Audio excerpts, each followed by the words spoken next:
do. So I want to welcome everyone tonight. Good evening. My name is Dr. Rossana Musetti, and I'm the Superintendent of Schools for the Napa Valley Unified School District. I'm very happy tonight to be accompanied by my two assistant superintendents. I'm going to have them do just a quick introduction of their names and roles and one reason why they're excited tonight. So let's start off with Rob and Mike. Go ahead, Rob. Why don't you go first? My name is Rob Mangawala. I'm the Assistant Superintendent of Business Services, and I'm very excited to be here tonight to talk about the opportunities we have for the community. Great. Mr. Pearson, are you there? Yes, I am, Dr. Musetti. Go ahead. Why don't you introduce yourself? Hi, everyone. I am Mike Pearson. I am the Assistant Superintendent of Operational Services in MVSD. And one reason you're excited about tonight's meeting, Mr. Pearson. Yeah, I've been thinking about this a lot. I'm actually really excited. I know it's not necessarily about the idea of what's going about Harvest Middle School necessarily, but I am excited for the future of the city of Napa and how we can benefit from this site. Great. Well, thank you. Mr. Pearson and Mr. Mangawala are both, the two assistant superintendents who've been working closely with me on this project. So I'm very excited to be here tonight as the superintendent to kick off our community engagement series around the future of the Harvest Middle School site. We also have some consultants who are going to be facilitating the community engagement sessions. They'll be doing most of the content for the evening and making sure that you have the information that you need so that you can go ahead and, as interested community members in this topic, be able to provide us some of the feedback and reactions to the direction that we're headed in with the future of the middle school site. And then, we're very, very open to listening to the input as we share some of our guiding principles and the vision.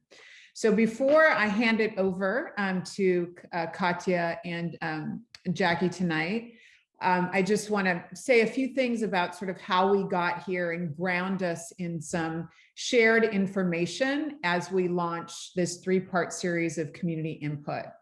So I want to thank everybody tonight for attending, first of all. Clearly, if you're attending tonight, it's because you have an interest in the future of the Harvest Middle School site.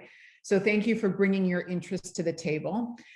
Before we talk about, some of the work that my staff and I have done over the course of the last few months and kind of get into the details of the potential next steps, I do just want to take a brief moment to discuss how we got to this point where we even have the conditions to bring this opportunity to the community and provide an opportunity for input on the long-term vision. Some of you probably know, as locals in the community, that we as a district have been dealing with severe declining enrollment, which did lead to difficult decisions around school consolidation and closure. During the difficult period of considering and eventually executing on a middle school closure and consolidation plan in response to these rapid declines in student enrollment, the Napa Valley Unified School District Board of Education charged my team and I, and that being mostly Mr. Pearson and Mr. Mangawala, with making sure that we gave planning for the future of Harvest Middle School, the site, the property itself, our full focus and attention. In fact, the trustees asked that I prioritize this work in this current school year of 2021, once we knew that the school would be closing for the 22-23 school year. They asked that in this year that I prioritize this work around the envisioning of the future site. So I want to acknowledge both Mr. Pearson and Mr. Mangawala over the course of the last few months working with me and the consultants so that we could go ahead and put lots of time and energy into preparing a concept that we could share with the community. Again, the decision to close the school came back in April of 2021. And tonight we're not going to be sort of debating that decision. That's a decision that's been done. The board made that decision again back in April, and the school will be closing in the 22-23 school year. Understanding the impact of school closure understanding the impact the school closure would have on the surrounding community, many of you may be a part of that surrounding community, the board simultaneously requested that staff immediately get to work on determining how the district could ensure that this property be surplus and sold following all of our standard protocols and procedures, of which there are many, but with a community conscious orientation and approach. In addition, there was a real concern from our board and me and my team that if we didn't get to work on this immediately, we ran the risk of leaving the property vacant for a prolonged period of time, which would then not serve the community's best interest. So I want to recognize that our school is still presently operating this year with our staff, our amazing staff, our students. They continue to work tirelessly to educate the children at Harvest Middle School. So it's difficult at times to talk about the future of the property while the school is still serving students, but please know we have the best of intentions in doing so. We again want to get to work on the opportunities that the site brings to bring to the Napa community at large, the local community surrounding the school and the Napa community at large. So tonight's presentation is the culmination of several months of thinking, planning, and designing a conceptual vision for the public to start to consider. And we hope that through this initial session where you'll learn about the concept that we've started to lay out, we'll then be able to sort of refine it through input and feedback that we will gather through this three-part series. I also just want to let you know and introduce you to the partner that will be guiding us through this three-part series. This is Steinberg Hart, and we have, again, 2 consultants from there.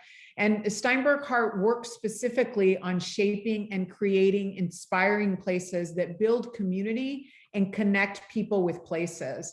They are an industry leader, and they've allowed us to imagine what's possible with our given constraints as a school district. And we'll talk about those constraints momentarily. Steinberg Hart has helped us to think about how we can collaborate with our local city. In this case, that would be the city of Napa, to maximize opportunities and, most importantly, have provided us with a roadmap for this community input. They're experts in leading community input processes like the one that we're launching tonight. So tonight you're going to hear about the long-term vision and, again, start this process of engaging with the community to refine it through the input that we gather.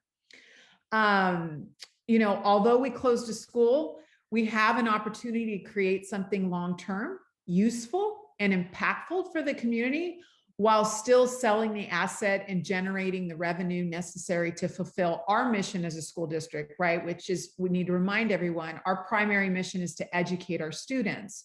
These types of opportunities really come about once in a generation. And Steinberg Hart, again, has been hired to help us with this design challenge that is before us while we work collaboratively with the city of Napa and develop a framework that will guide our decision-making as we consider the possibilities that we have with the Harvest property. Why don't you go ahead to the next slide, Katya? This thoughtful consideration of what to do with the Harvest property does align with the district's strategic plan. And again, this is grounding information as we launch the 3-part series. Our board adopted a strategic plan, and one of the goals in that strategic plan that's relevant to this work is the 4th one that you see there, which is effective, proactive, and efficient asset management. The Harvest property being an asset that then presents an opportunity for us here in the school district to implement this specific goal strategically, thoughtfully, but also consciously as we consider the community impact. The work related to what's next with Harvest property requires that we be proactive as we balance the needs of the district and our commitment to ensuring that the surrounding community has access to the community assets in the long term, despite the school closure decision that we've enacted. So please know that we're going to be balancing those tensions, right? Our mission as an educational institution, but our commitment to keeping long-term assets accessible to the surrounding community around the Harvest property. Why don't you go to the next slide? So in alignment with that, before I pass it on to our consultants who will kind of do the deep dive into, the possibilities of and the constraints of the property, I do want to present to you some guiding principles. Those of you who've joined us this evening, we have spent several months thinking about, before we come out to the community for input, we wanted to be really transparent and upfront about our constraints, right? It's important to have some guiding principles that can serve as our decision-making framework as we advance potential ideas around the future of the Harvest property.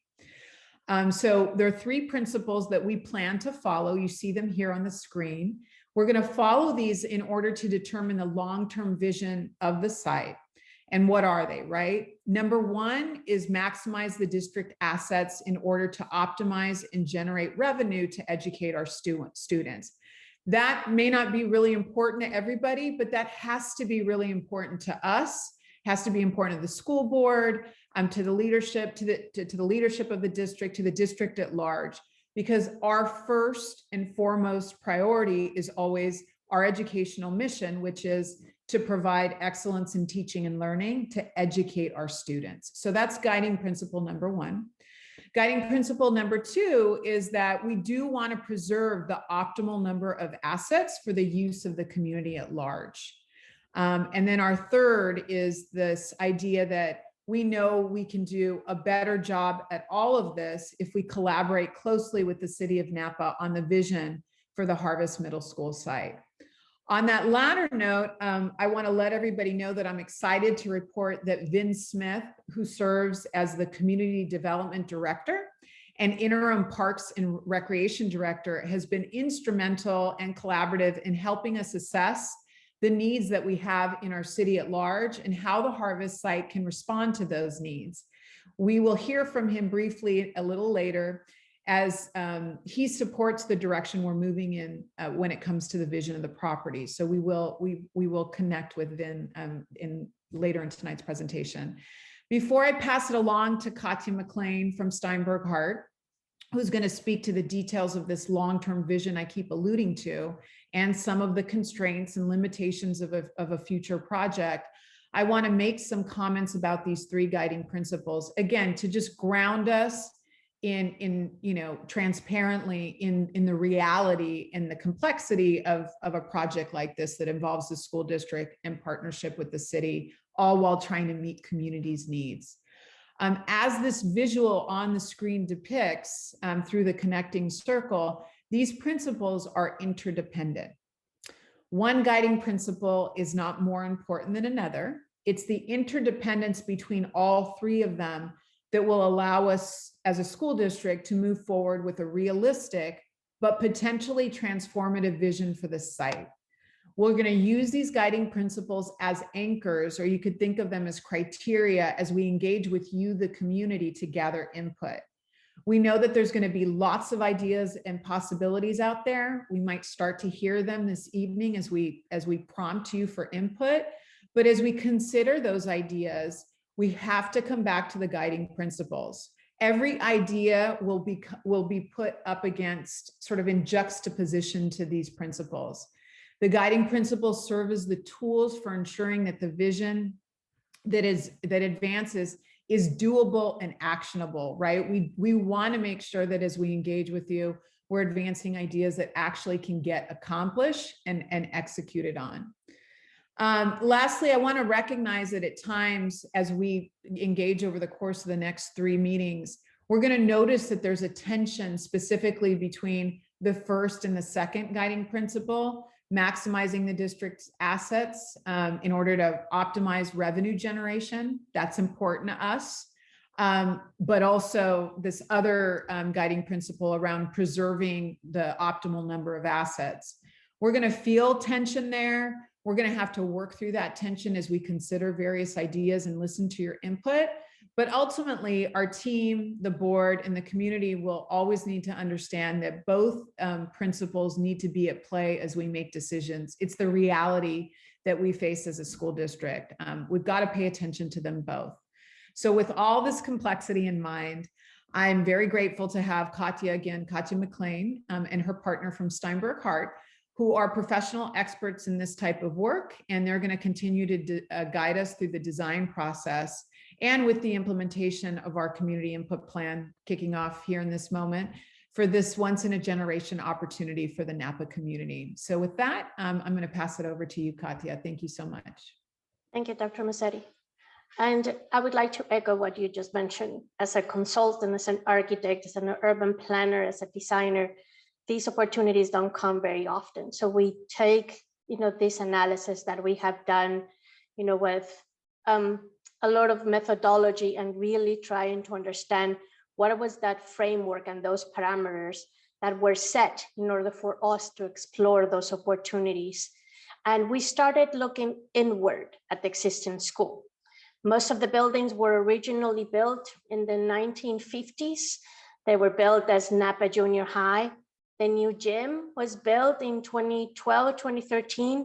The pool completed in 2009. And we also noticed how much the soccer field gets used by the community. Next.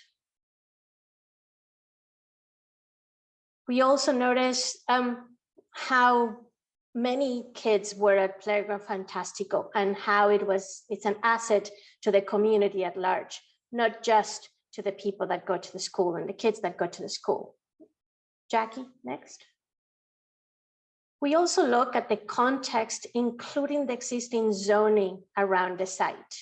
If you can read the letters in black, RM means multifamily residential, CL means local commercial, and RS says single family residential.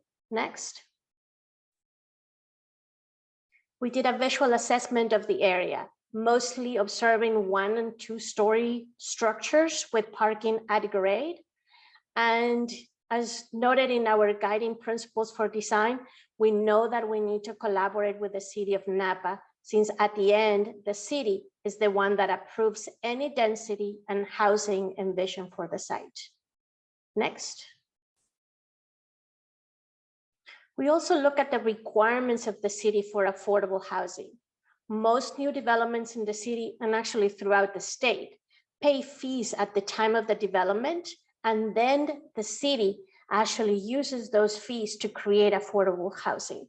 This actually brings the maximum revenue to any development. Next. However, building upon the commitment of the district towards the community that we have heard loud and clear, the district has decided to find a balance and actually explore having 10 to 15% of the units to be affordable within the development. Next. So in summary, this preliminary analysis that we have done of the site, we have determined some basic parameters. One, that housing is probably one of the best options as the ultimate use of the site based on the surrounding uses of the area.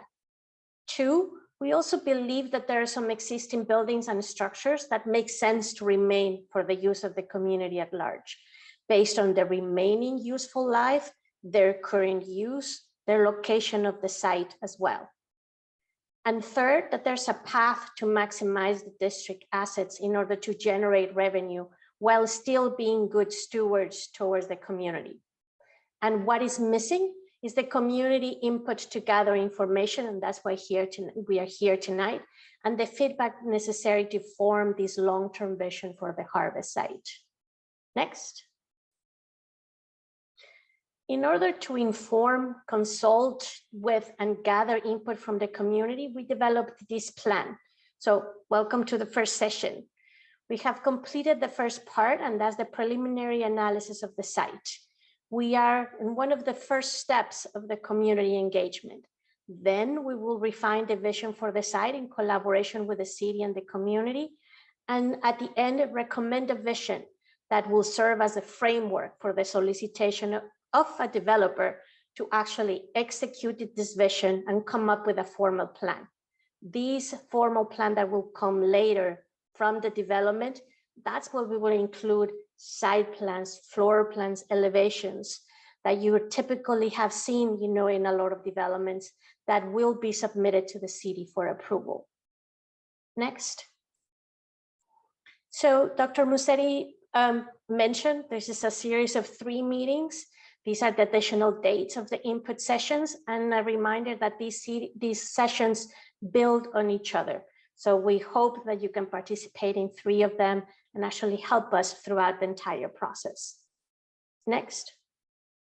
Katya, and just to remind while we Sure. have attendees is that the 8th and the 22nd are today, of course, I'm sorry, but the 22nd will also be on Zoom. We've announced that.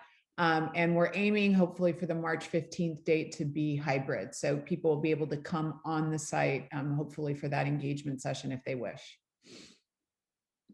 Thank you, Dr. Musetti.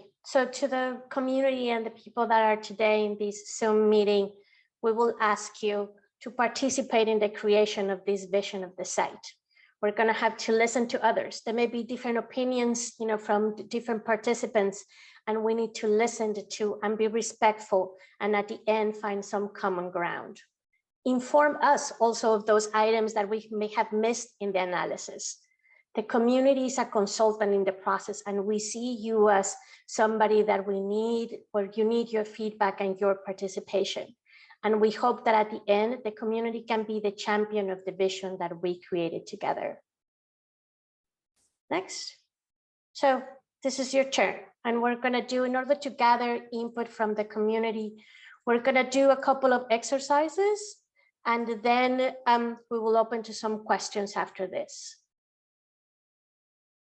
Jackie? So you're going to need to use your phone on another window in your computer, and please go to www.menti.com. You can also put your cell phone right in front of the QR code, and go to the website through the QR code and enter the code 88297754. And we'll wait a couple of minutes in order for you to join.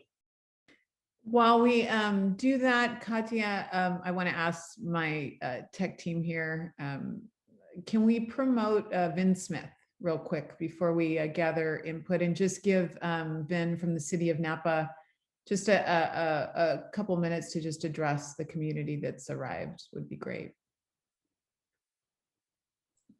Absolutely. Promoting him now. Should be coming over.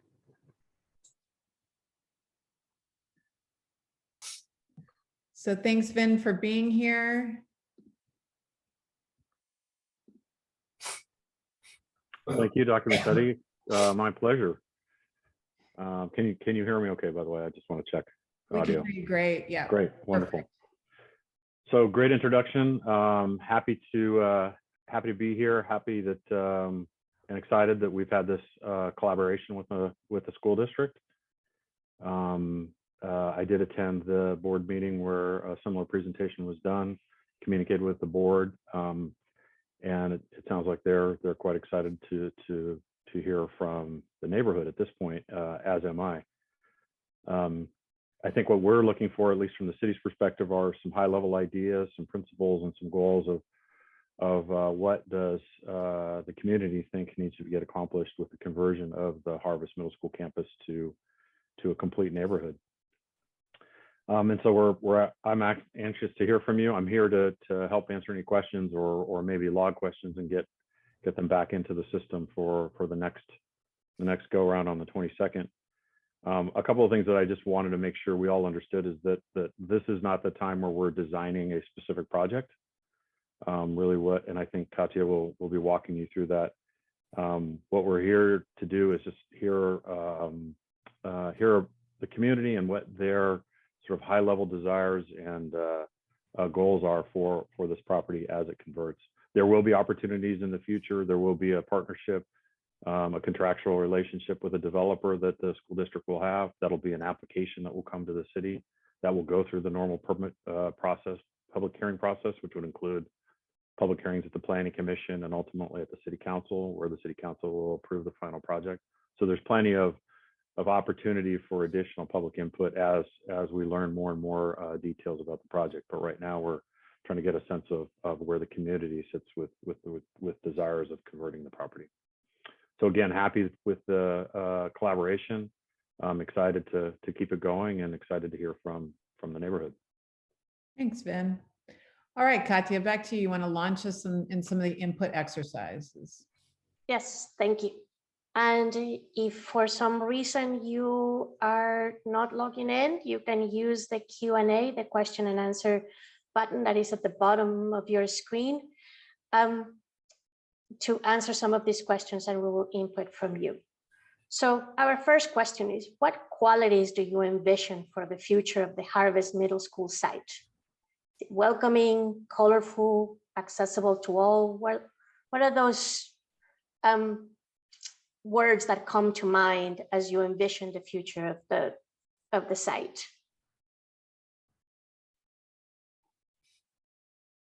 We need a pool. I like that. Affordable housing, okay? Not dense housing, okay? Green housing. I hope that that doesn't mean, you know, painting the houses green, but yes, sustainable communities, playing fields, community access.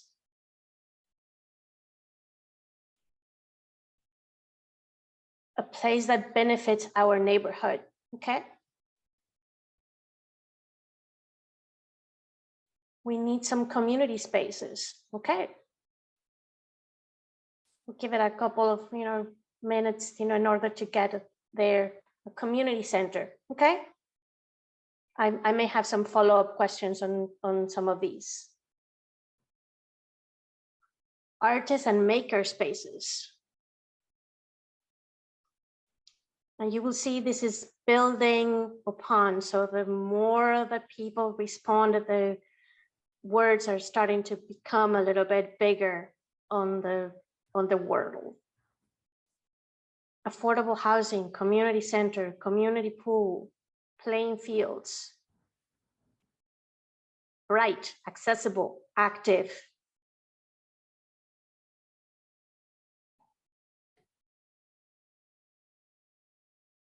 Services on site, trails, kids playing. So I think we can start seeing some common threads here.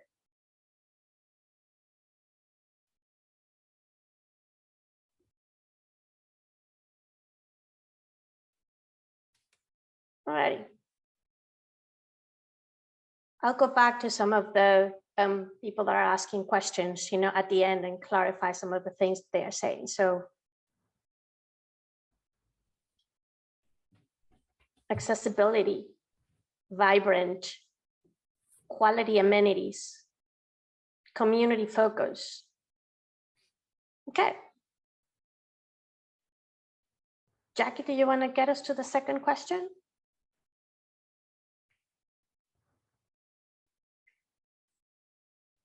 This question is about the use of the site, the current use of the site. How often do you use each one of the following? The football fields, the gymnasium, the softball fields, the playground fantastico, the pool, the track. Tell us, how often do you use them? Okay, I'm starting to get some answers. You can skip some of these if you don't use them at all. So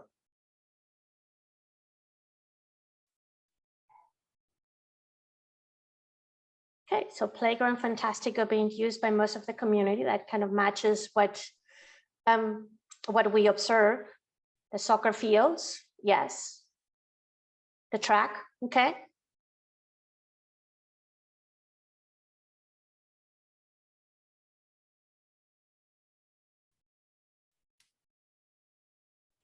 Well, wait a minute or two. You know, this is a multiple choice question, so maybe some of those that want to see a pool maybe don't use it very often, and that's why they would like to have the pool as a community asset. Okay, I don't see it moving anymore. So the soccer fields, heavily used, of course, playground fantastico, and the softball fields, and the track coming after that with the pool and also the gymnasium. Okay. Thank you, Jackie. And we have one last question before we jump into the open Q&A.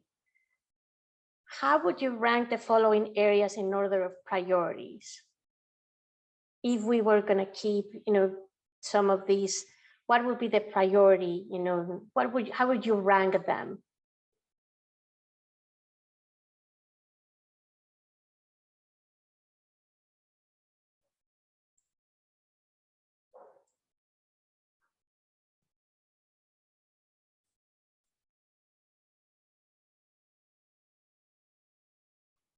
Okay. So some of the priorities around Playground Fantastico, the soccer fields, the pool, the gym, and then the track and the softball fields come, later.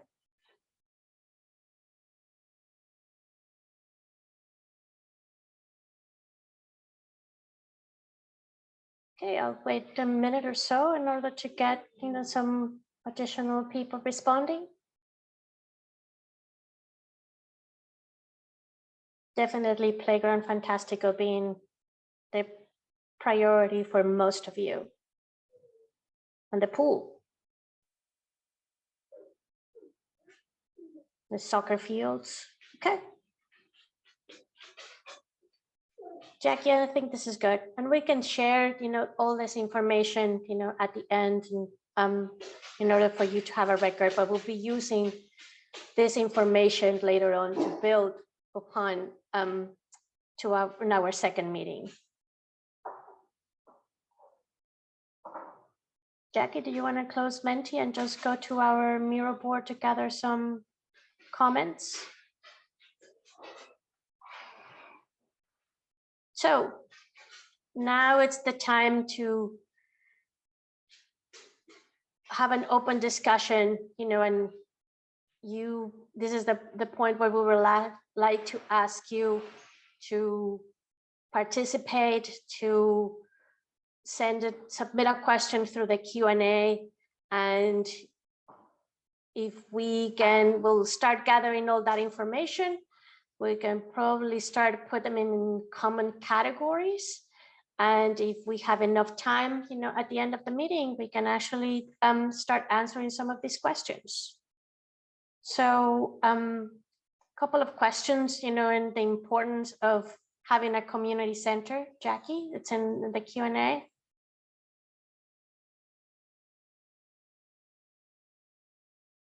Probably having some classrooms or spaces for adult learning.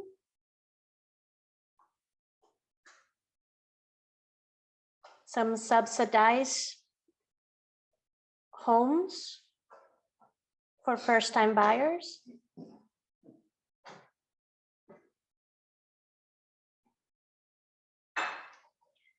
And there's a question of who owns, Playground Fantastico, and is it part of the Harvest site, or is it already owned by the city?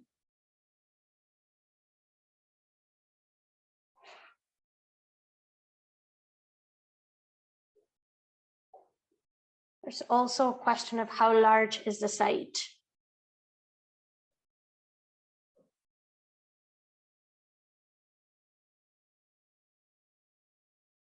And are there any services or amenities that will be provided?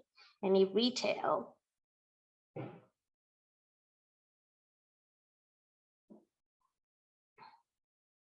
Another question is, how do we arrive to a 10 to 15% affordable units?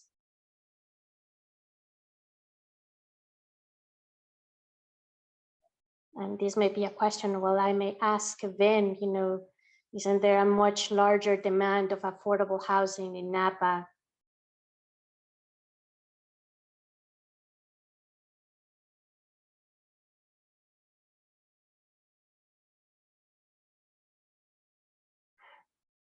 A question about what does affordable really mean? What is the intent? Very low income, individuals with families, low income, moderate income. So to define what we mean by affordable housing.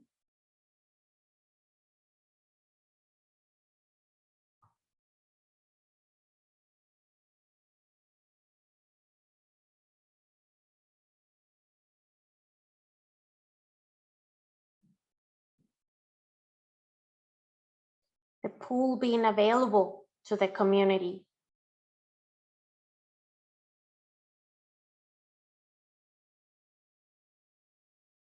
And can some of the swimming lessons that are available in the pool be available more consistently?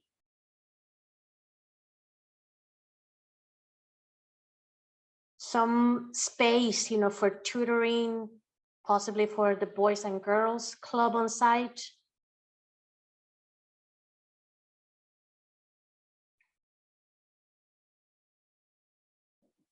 Another question about the pool. Is the pool owned by the school district or by the city? And I'm just repeating the questions at this moment and gathering all the information. We will categorize them and start answering some of these questions if we have enough time. And if not, again, a reminder, we will answer them in our second meeting. How important is repurposing the existing classrooms for new uses?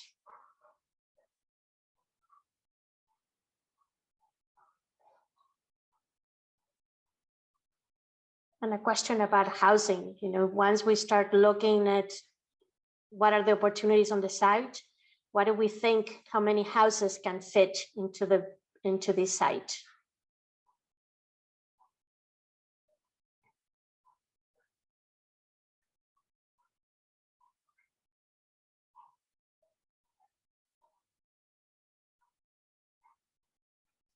Maybe some space to play other sports like pickleball. And can we build some of these courts as part of this in the site?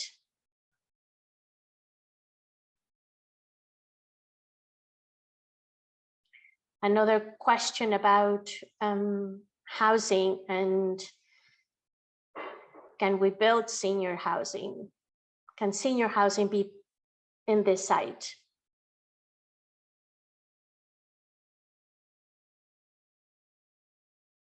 And if we have already identified a developer, that comes with questions more about, what may be coming in the future.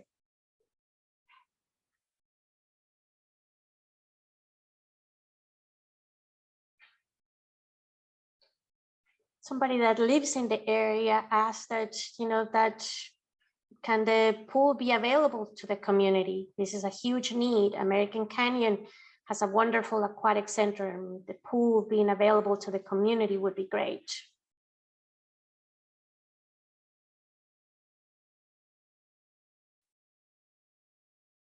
And how can the history of the site be honored?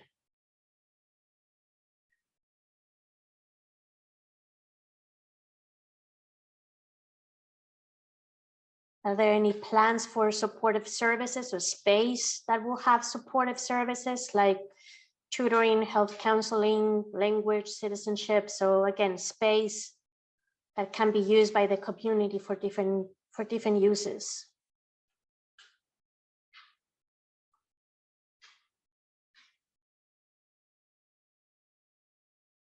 Another question, and this is more about the site. Would the solar panels be retained?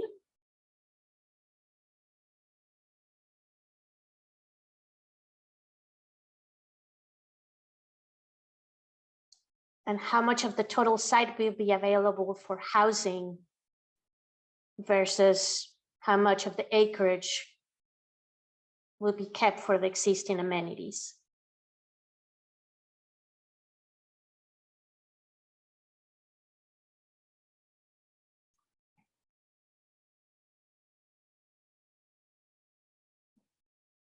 This is probably a two-part question. What type of city and nonprofit agency services do current residents frequently use? And how about new future residents?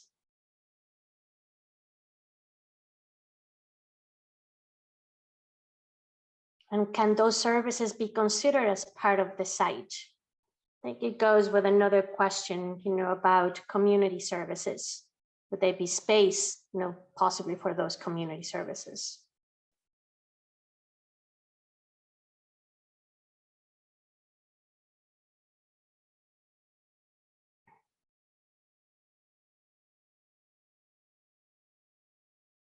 having a community space along the same lines of some of the questions, where adults and kids can do sports, but also that can be multifunction and do some tutoring support, after school support. So community space again.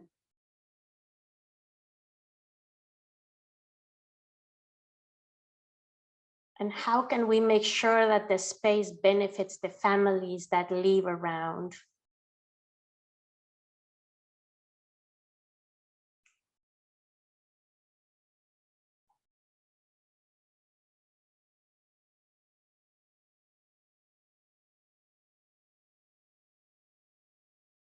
Another comment that they would love to see a gymnasium, a community center like the one at Las Flores, and the sports fields being kept.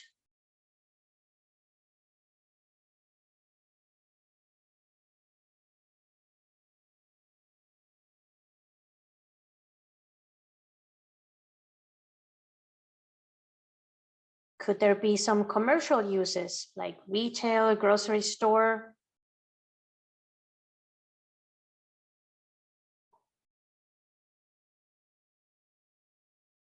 And are there discussions regarding access to Highway 29 for a multi-family project? And will there be any traffic considerations getting to the freeway?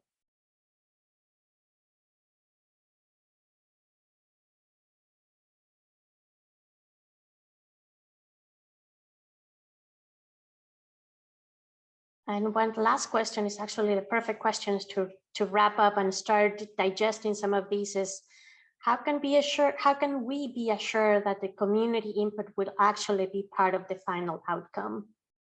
That's a perfect question to keep at the end, and finish with that.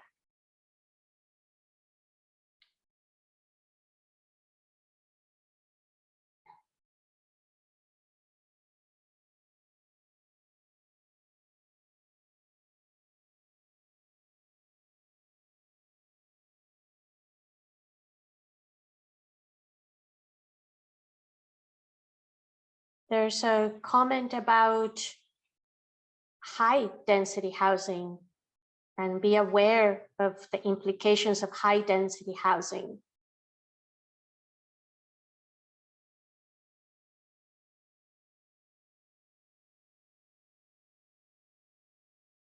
And the need for a rec center.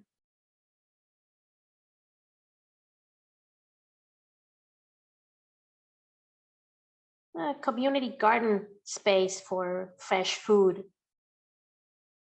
It's another desired.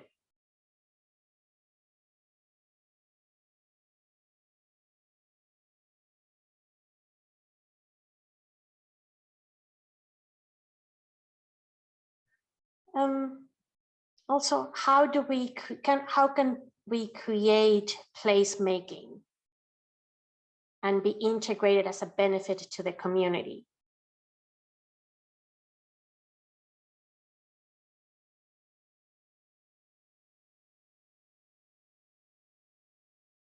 And is the infrastructure ready to allow for this expansion of the site and additional density? Roads, sidewalks, trees, water. Making sure that whatever we plan for this site is for the people who live in Napa and not for tourists.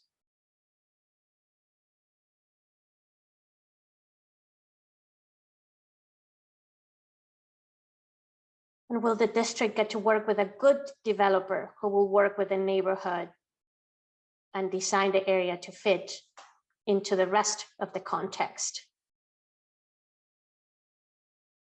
How do we ensure that we find a good developer to work on the site? Would it be pedestrian friendly and bike friendly? So a site that is bike and pedestrian friendly.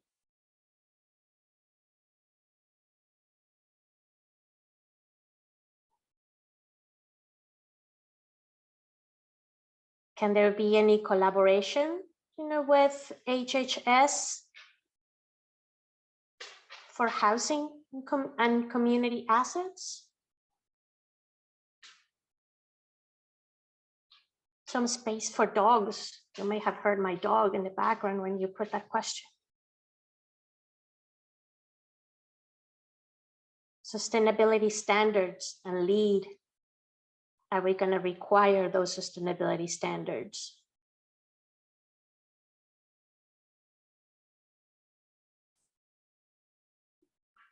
And better bike lanes to connect the site with the rest of the city.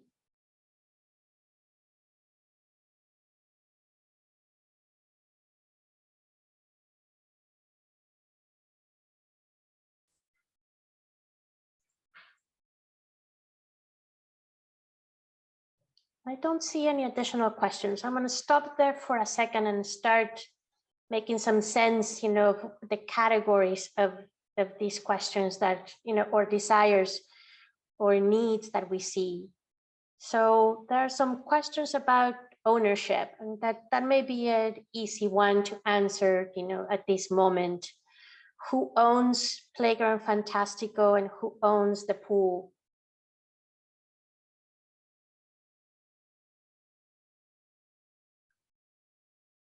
Jane or Dr. Musetti, do you mind answering, a couple of those? Yeah, so the district owns the pool. And Rob, the land for Playground Fantastico, is that part of, I think there was a question on acreage as well. The entire property is 29 acres. Is that correct, Rob? That's correct, yes. And then the Playground Fantastico, the land, is that in the 29 acres? Mr. Pearson had to fall off for a minute, so. I would have to double check on that, Dr. Musetti. I'm not positive. We'd have to look at the map for that. Yeah, the district does not maintain it. So I have to check on the land. Vin, do you know around the land? Ownership of the land, that's interesting. I don't know exactly. I know we maintain it. And it was created. I thought it was dedicated to the city, but I don't know that for certain. Yeah, that's probably likely. Yeah, and we can answer those questions, as we go into our second meeting. The next group of questions that I see are probably around, I'm going to go with the developer questions. Is there a developer signed on? No, not yet. And how can we find a good developer? I can answer that. Sorry, say that again. Oh, I can answer that if you like. You can start and then I can supplement. So go ahead. Oh, sure. Okay. Or you can just go ahead and answer. Go ahead, Katya. I was just going to talk about the process. Yes, and that's what I was going to go to. This is the initial gathering of information. What do we want to see? And how do we make sure that the long-term vision, is what the community wants?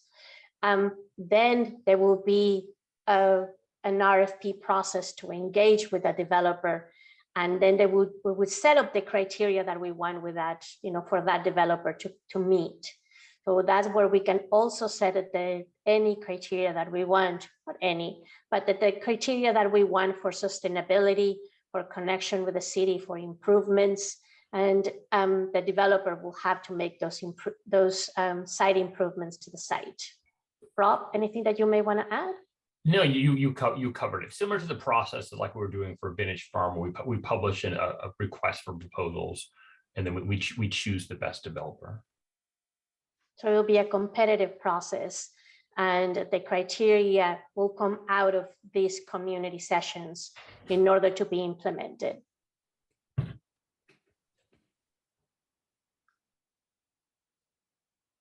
Then also there are a lot of questions, about how many houses can we fit in the site, what is going to be the density. So at this point, and as Vin mentioned, we're not designing the project yet. We know how large the site is, and we have an idea, based on density, we can come up with an idea of how many houses can fit.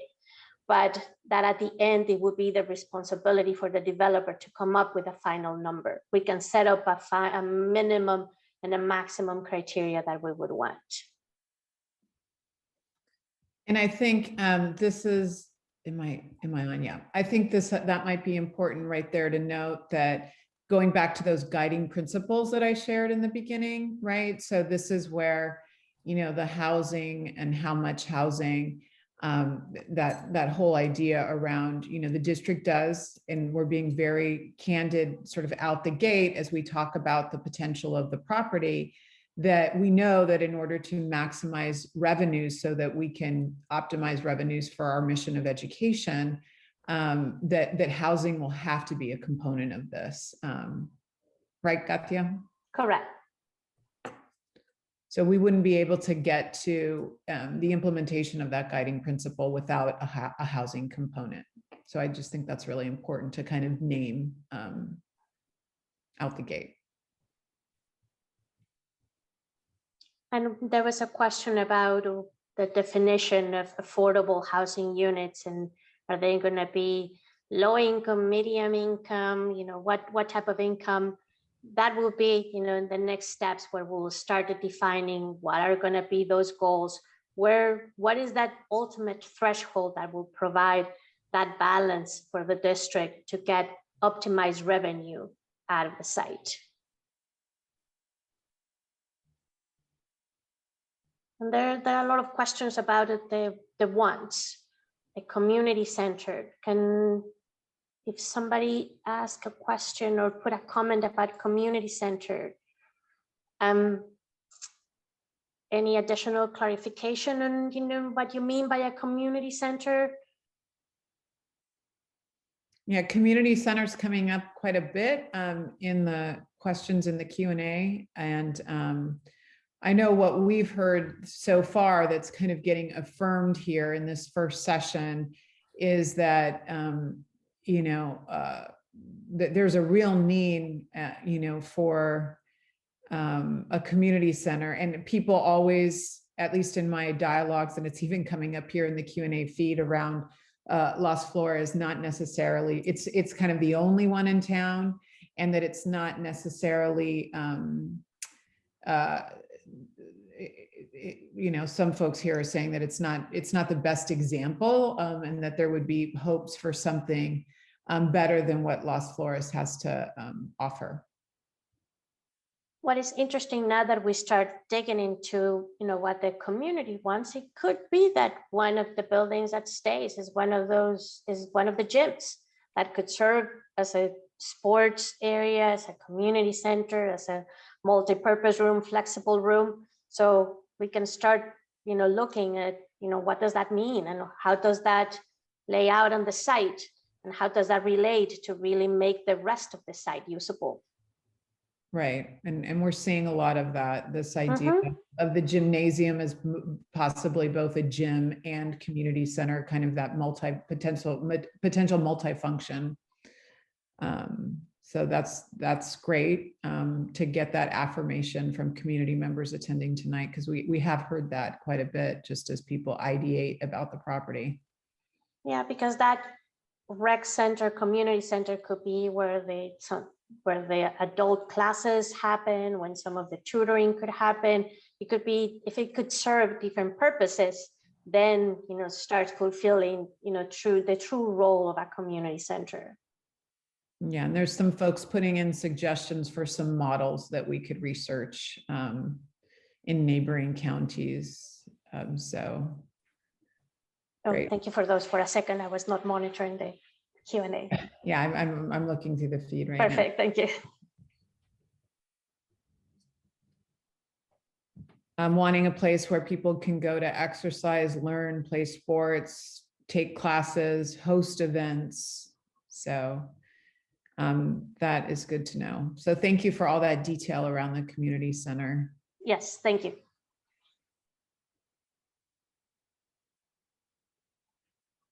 There's some questions, Katya, if you see, around how do we make sure, for example, if there was something retained like a community center, how do we make sure that it benefits the families that live here? There's also some advocacy theme kind of emerging, that it not be for outsiders or tourists, but that it's truly local, truly for the community. So we're hearing advocacy for that. And so I think what we can speak to, and maybe Rob here can chime in, is, one of the things that we're kind of working on is wanting to ensure that community access, right? So that if there is a retention of any of these facilities when a developer comes in, no matter like what happens with the development at large, that there can be some sort of a commitment that these assets, like a community center potentially, would be accessible to our local community.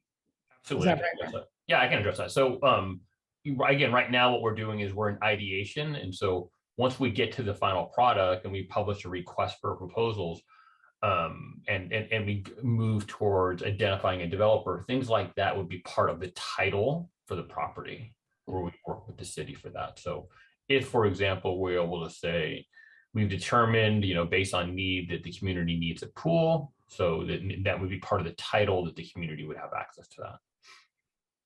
And that's important to mention. And thank you, Rob and Dr. Musetti, because we also don't want just a pool that is used by these new development only. So it's a fine balance between making it, accessible to the community at large, and at the same time provide that amenity for the residents, the new residents of this development. I also see some comments about sustainability and community garden and space for dogs.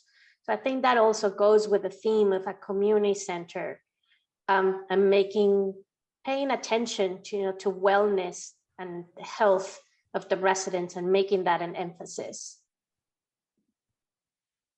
Placemaking, and how do we integrate as a benefit to the community?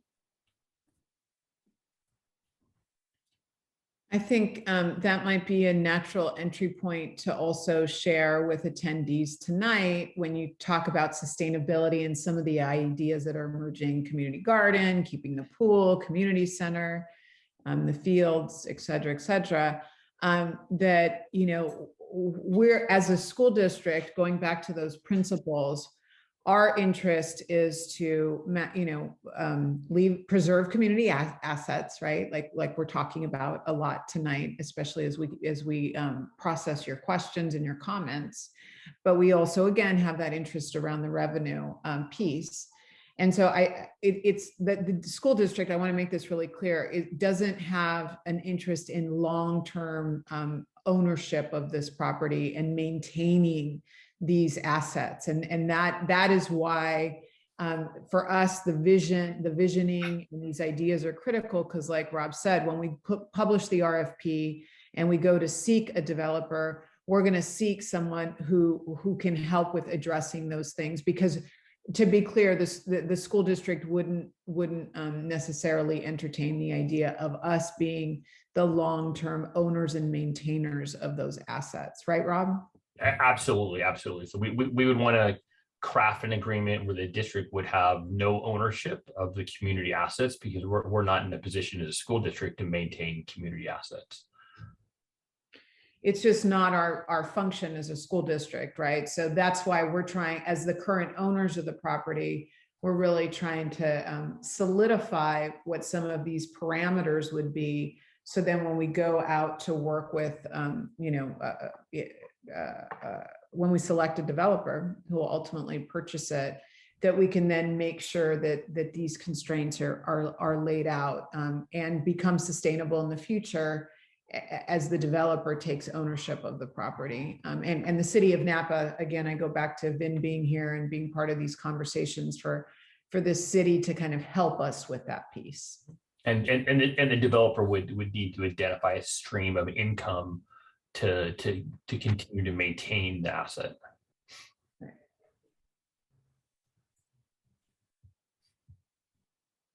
Any other categories? I think those are the categories that I see in general. There are some wants and needs, we're putting them on the community center and public assets.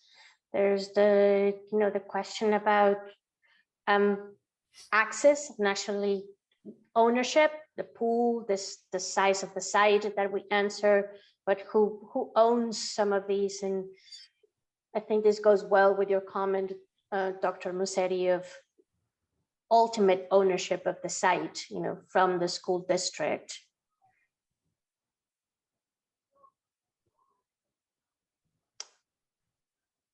And the other categories, of course, housing. What type of housing? How are we going to define that?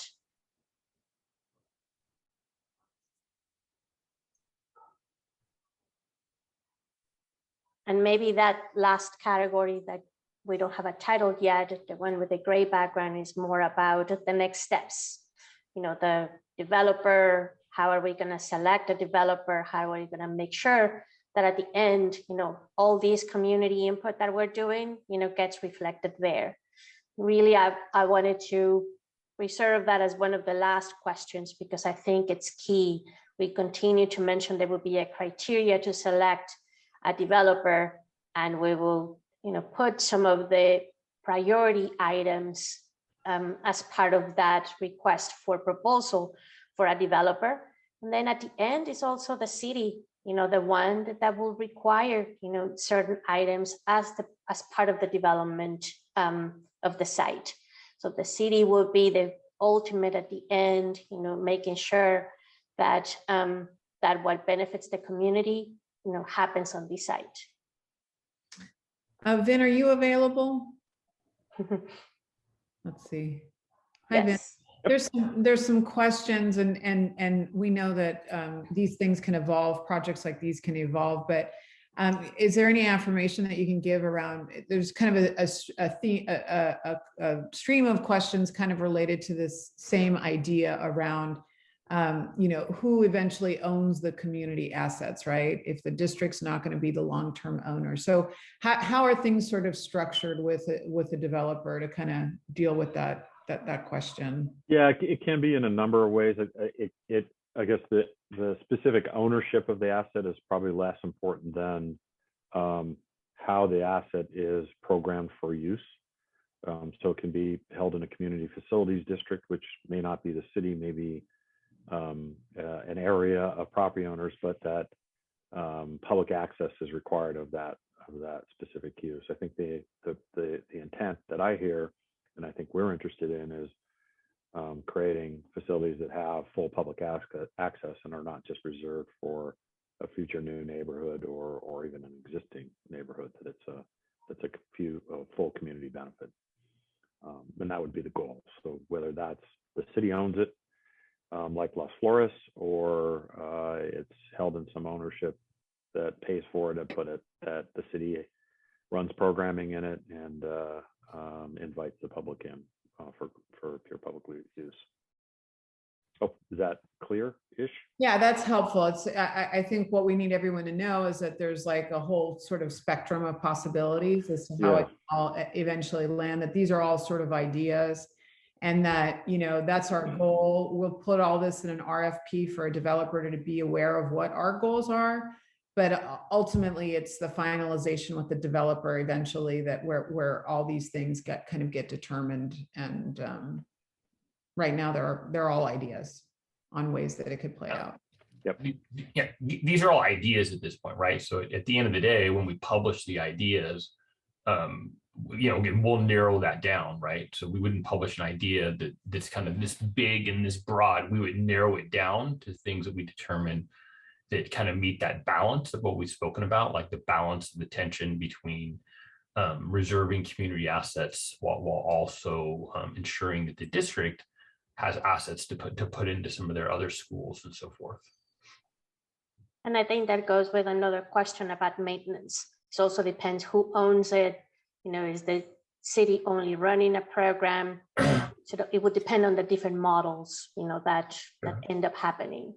Yeah, I would argue that in a perfect scenario, one of the ways I've seen this done, and again, no guarantee we land on this, would be the developer along with the homeowner association would kind of pick that up as a part of the agreement. Vin, do you have anything to say about that? I mean, would you agree that that's an interest to not have to maintain the facility as a city and have that with the developer? I mean, what are your thoughts on that? Yeah, I mean, I would say that our exploration with the future developer would be how does the asset, and I'll just call it that because they're different types of uses that we're talking about, get maintained over time. As we know, pools are expensive. Gym buildings, gym facilities are less expensive, but are expensive, and so the maintenance of them, the staffing of them, it takes revenue, and it takes a commitment from the city to make them go. This is a prime location for those kinds of facilities, so we're very interested in trying to make that happen. So we'll be as aggressive as we can be with our finances in partnership with that developer to figure out how to make it work. But you're right, Rob. It's not just the cost, the initial cost of it. It's also the long-term maintenance of those various facilities. And in this agreement, Vin, correct me if I'm wrong, but also fees or minimal fees, for people that live in the neighborhood or outside the neighborhood could be established on the way that a community center, community room could be accessed, correct? Correct, yeah. And we have a fee structure now for facilities that are offered to the public for special events and for other types of uses that aren't just the ad hoc or casual use. And you're right. So, operating a swimming pool is expensive. How could we offset that expense? We could have minimal charges for those that can afford it, have scholarships for those that can't, and try to offset those costs that way as well. Thank you, Vin. Mm-hmm. And there's one more comment, and I may need to pass that to Dr. Musetti. And how do we, and that it could be a good wrap up, Yeah. What are those plans to secure the property after the school year ends? How can we, address any vandalism that could happen, and what happens, once the school closes? Yeah, I want to thank the community member for bringing that up. Our school closes in June. And so our team currently is putting a plan in place on how we are going to deal with securing the property. So we're vetting some different models on how we can do that.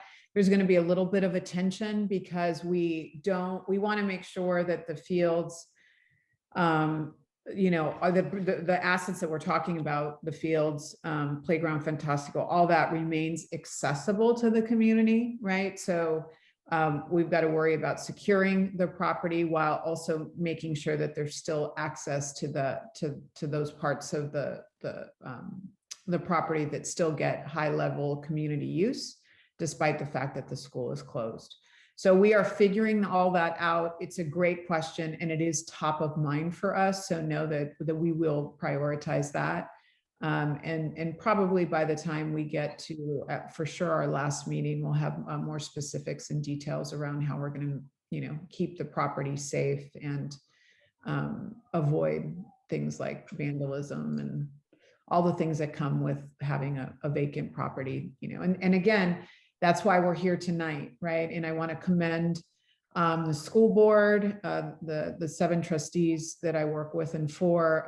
They were very much, again, asking us, as I stated in the opening, to prioritize this and start the work this year because of that very issue. We know that, we're educators, we're in the business of education, that's our priority. A lot of school districts get to a school closure scenario like this one, and then, you can leave the property vacant for a long time until you get to it. And so that's not going to be our strategy. We want to avoid just having an old, a closed school sitting there in the middle of the neighborhood and in the community. Our intent, because we're launching, even before the school closed, we're launching this process because we want to minimize the amount of time that is the case, right? And hopefully advance something transformative sooner than later. That is our goal.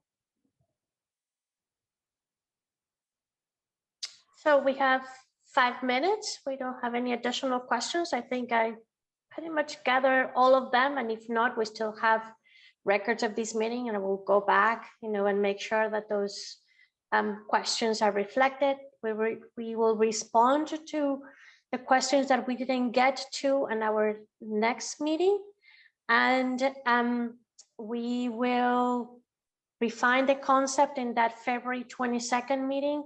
We'll start translating, what does it mean, to have housing and how does that fit on the site?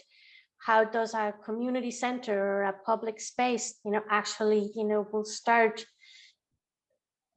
be placed, on the site, and, what are the opportunities that presents. So that will be our February 22nd meeting, and encourage everybody to participate again. We had at a peak, I saw, 44 attendees. If somebody saw a higher number, let me know. But at the peak, that's the number of people that participated. So if you know of any neighbors or additional, community members that you would like to reach out to, please do that. And we will have another open session at the end of the February 2nd meeting for some more Q&A, and make sure that we continue and keep this conversation open. So thank you, Katia. So thank you everyone for attending. We'll see you on Zoom again on the 22nd, and stay tuned for the formal announcement of March 15th. But I'm just gonna remind everyone the 22nd will be on Zoom. Thank you so much for your engagement and presence tonight. It means a lot. It was great to get this initial first wave of input and feedback. And we're repeating this. We're repeating this shortly in Espanol, in Spanish, for our Spanish-speaking community. Thankfully, we hired consultants that are bilingual and biliterate. So we chose not to do translation, but rather do the content in the native language of the speakers who choose to come for the forum, dependent on the language that they choose. So we'll be doing this same exact presentation and exercises shortly in Espanol. So thank you tonight for coming, and I want to thank my staff, and Vin, thank you for your presence here as well. We will see you on the 22nd. thank you all. All right. Good night, everyone. Thank you.